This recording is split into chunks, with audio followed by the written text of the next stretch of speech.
Juragan Komar kaya raya. Ibu kamu juga bisa berobat di rumah sakit. Kalian akan mau. Kenapa masalah ini datang bertubi-tubi? Sekarang kondisi ibu kritis. Anggap aja perjodohan ini sebagai bentuk balas budi karena mama sudah merawat kamu. Kamu itu bukan anak kandung mama.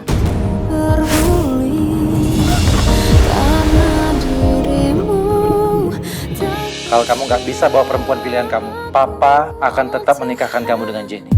Aku bakal bantuin kamu dapetin uang buat biaya pengobatan ibu kamu. Anda dilaporkan melakukan pencurian motor milik Pak Devan. Bukan dia pelakunya, tapi saya pelakunya. Saya mohon, tolong jangan tangkap teman saya. Kamu ikut dengan saya ke Jakarta dan menikah kontrak dengan saya. Yang pertama dan yang paling penting adalah bahwa dalam pernikahan ini nggak boleh ada yang jatuh cinta.